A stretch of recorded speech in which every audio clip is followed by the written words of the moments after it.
Now this is an example of serious Zeiss-bumps. You can see there's multiple bumps here, a pair of them there, one there, some there. Bumps where I've never seen bumps, serious bumps.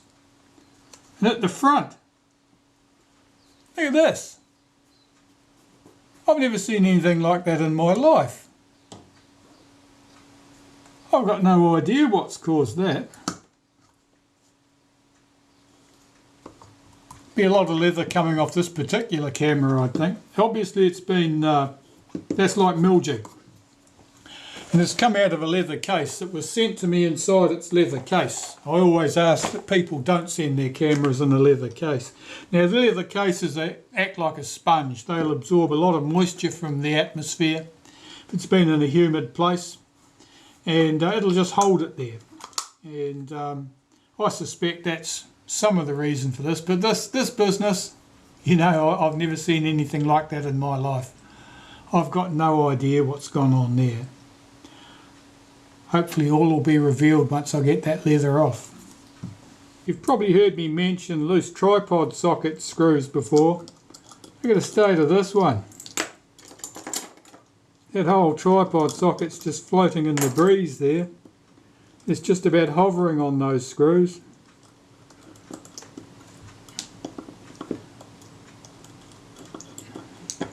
Who knows how many other wonders this particular camera will have for me.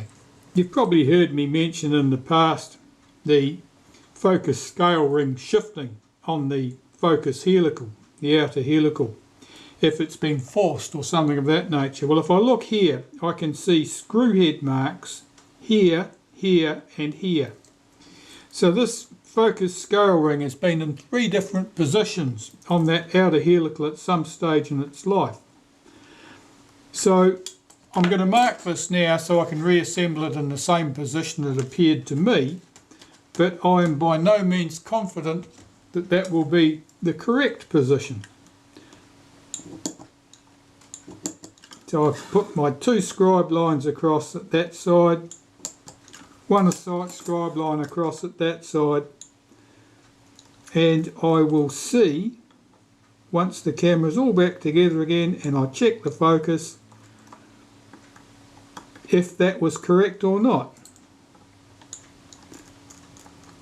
It's unusual to see a focus scale ring that has obviously been in at least 3 different positions.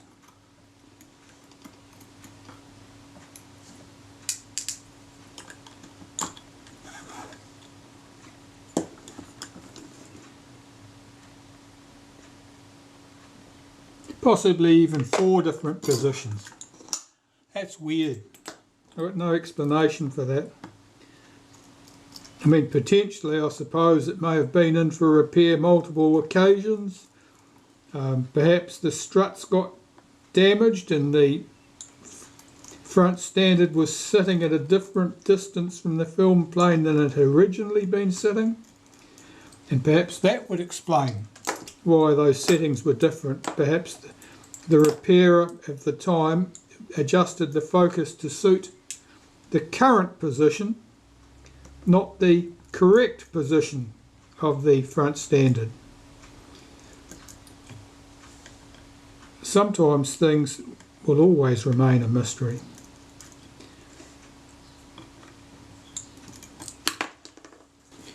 Well, the joy of Zeiss-bumps, eh? Let's see if we can get this leather to come up. There's a huge Zeiss-bump under here. I am not at all enthusiastic about getting this leather off in one piece, but I think it's going to have to be done.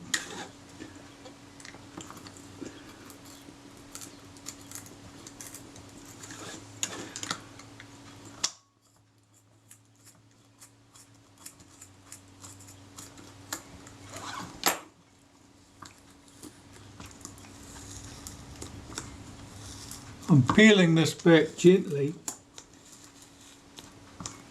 I'm hoping that while doing so I can spot if there's any likelihood of the leather starting to tear and then stop what I'm doing.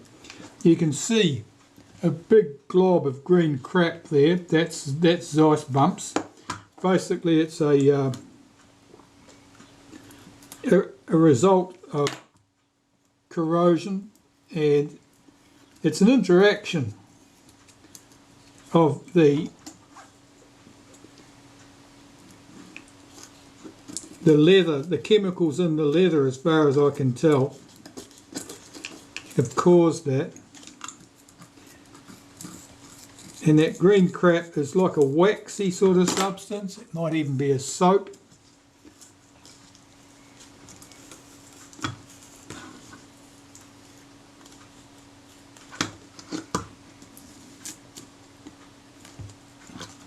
The leather on this one, the front panels, that's relatively thick. This is an early Retina IIa, and that's quite thick, that leather, and as a result it's quite robust. Some of the others have got quite thin cuts of leather, and they are more prone to damage. I'm not going to peel those right off there, I think. I think I'll clean and glue them back from there. The base of the camera, likewise, I can deal with the bumps there. Now it only leaves me with the back here, and of course the front door. And the door is really odd. See if I can get this leather off the back door here. It's stuck well at this point.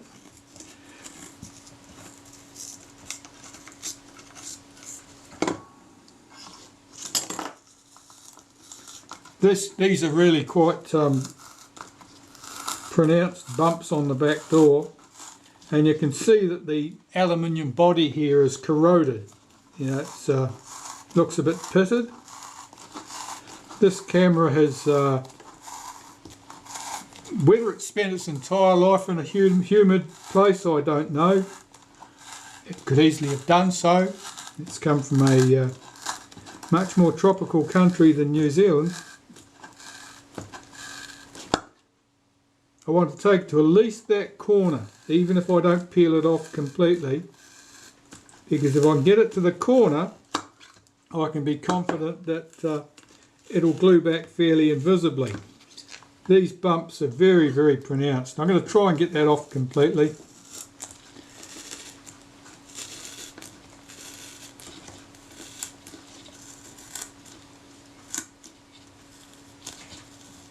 Like the leather on the front of the camera, it's quite thick.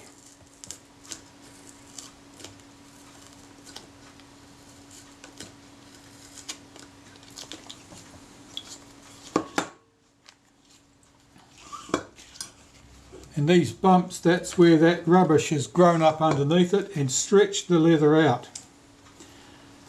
It's often very hard to encourage the leather to go back down. You have to shrink the leather effectively, because shrinking leathers can be done in localised spots with heat. I've seen that done, but I'm not confident I can achieve that.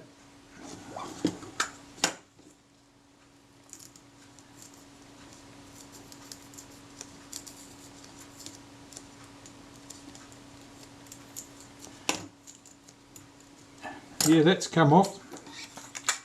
Can I get this other side piece off?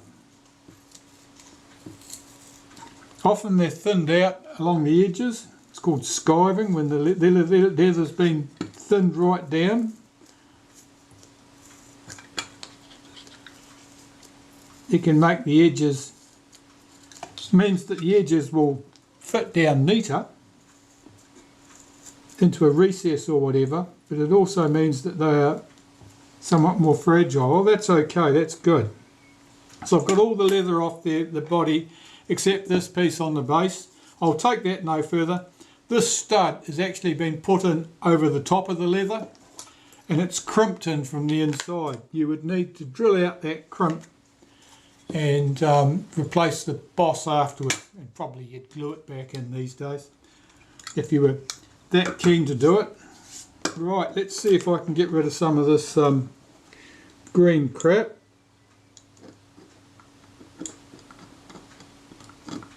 You know, it's like it's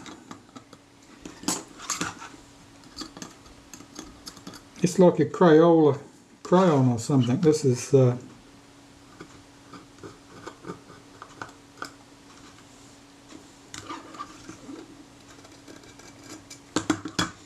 it's the dissimilar metals.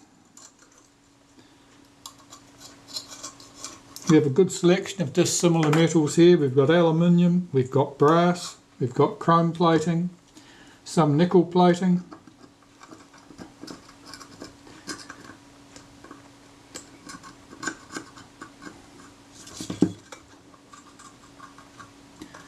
I'll scrape off the bulk of this, and then the rest I'll have to try and get off with cleaning products, solvents of various sorts.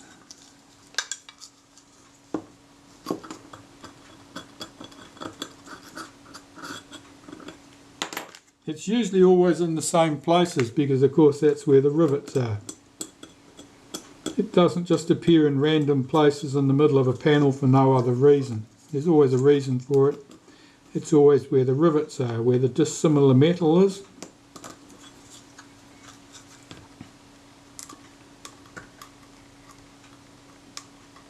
But it is very waxy. It's like a soft wax.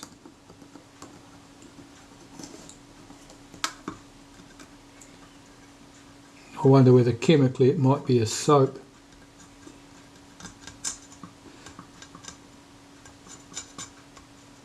I'm sure some chemist out there could tell me. And on the back, let's get this stuff off.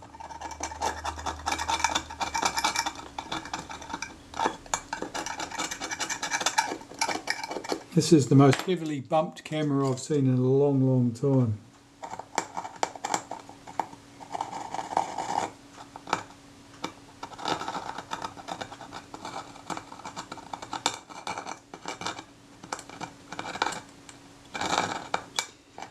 And what are all the rivets for, you might well ask?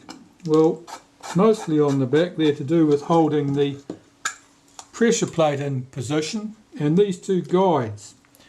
On later cameras there's a roller across there. This is an early IIa, it just has two guides which keep the film running over the sprockets on the sprocket shaft.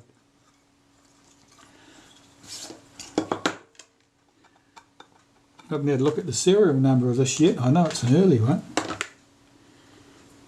429659. I'll look that one up.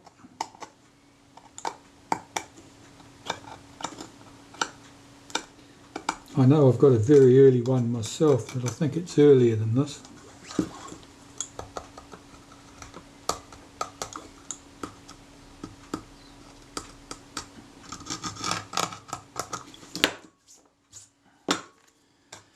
Right, I better start work cleaning this crap up. That mystery X-shaped Zeiss bump on the front of this door. Well, I can see that there's a great deal of that crap is here.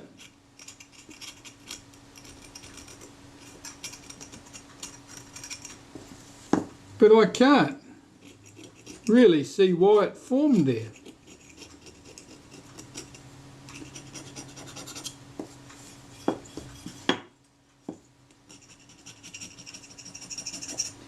The only thing I can think is that there's some cut through the plating in that particular area which promoted that corrosion or that Zeiss bump formation. There certainly is. There's a scratch. There's a scratch or a groove or a mark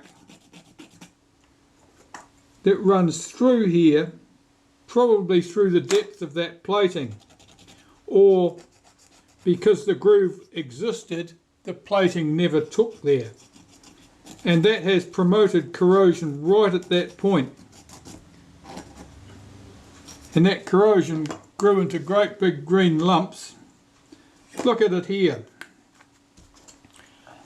Now if you look closely, there's a very fine sharp line in the centre of those Zeiss bumps. And presumably that's where it began, when that leather was down in contact with those very fine scribed lines that the bump formation began. And as it began, it just got wider and wider from those points. Now I've mentioned earlier, I've never seen anything like that in my life. That is certainly true. I'll be watching for it now though. Chances are I'll have a string of them coming in. The mystery cross on the front of a camera. Well, I'm finished with this one now. This was the Zeiss-bumps special. You can see there's a few marks on the back there. Some of those will never go away. Once the leather's been stretched, it doesn't want to go down flat.